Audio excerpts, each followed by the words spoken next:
Bonjour à tous, ici Pauline Roche. Bienvenue sur ma chaîne dédiée à la santé et aux avancées fascinantes en biotechnologie. Si vous êtes curieux de découvrir comment ces innovations transforment notre bien-être et notre avenir, n'hésitez pas à vous abonner pour ne rien manquer. Prêt à en savoir plus? Bonjour Allons-y! à tous, et bienvenue sur ma chaîne. Aujourd'hui, je vais aborder un sujet qui touche de nombreuses personnes, l'intolérance au gluten.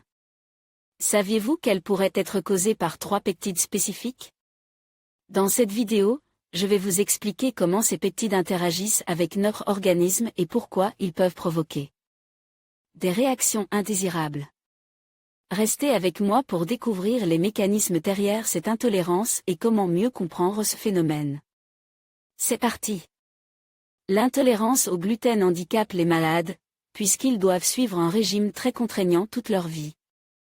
La découverte de 3 peptides de gluten impliqués dans la maladie permet d'envisager des traitements par désensibilisation, pour simplifier la vie des malades.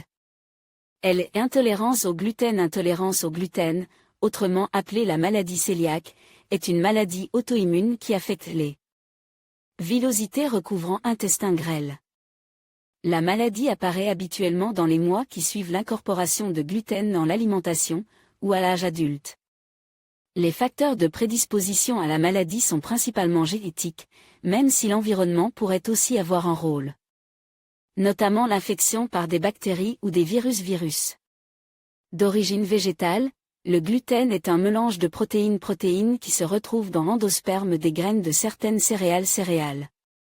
La maladie cœliaque ne concerne que le gluten de type diprolamine, retrouve chez le blé, orge ou le seigle mais pas chez le mets par exemple. La consommation de gluten entraîne une activation des cellules du système immunitaire, menant à la dégradation des cellules épithéliales de l'intestin grêle. Absorption des nutriments s'en retrouve altérée, provoquant souvent un amaigrissement des malades et des carences.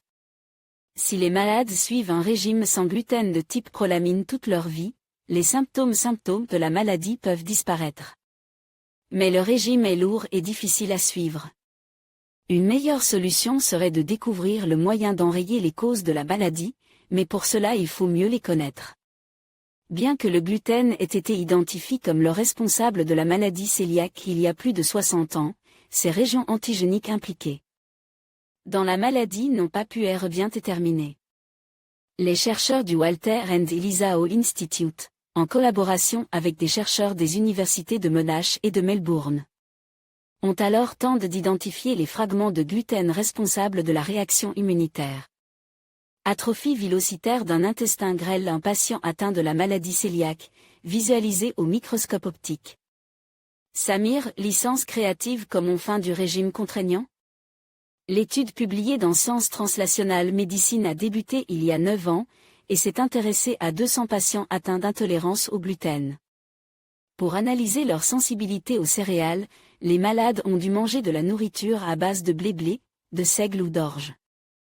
6 jours plus tard, leur sang a été prélevé pour analyser leur réponse immunitaire face à la présentation, in vitro, de 2700 peptides dérivent du gluten. Les patients ayant consommé la même céréale ont réagi de la même façon, et différemment de ceux nourris avec une autre céréale. 90 des peptides présentes ont pu activer une réponse immunitaire, et 3 d'entre eux se sont montrés particulièrement agressifs. Les 3 peptides identifiés activeraient fortement la réponse immunitaire chez la majorité des patients, indiquant que les cellules immunitaires pathogènes activées par le gluten sont très peu diversifiées et donc très spécifiques. Cette découverte est importante puisqu'elle devrait permettre de réaliser des immunothérapies basées sur la désensibilisation. Désensibilisation des patients à ces 3 fragments de gluten, en exposant les patients à des doses très faibles de peptides, comme dans le cas des traitements des allergies.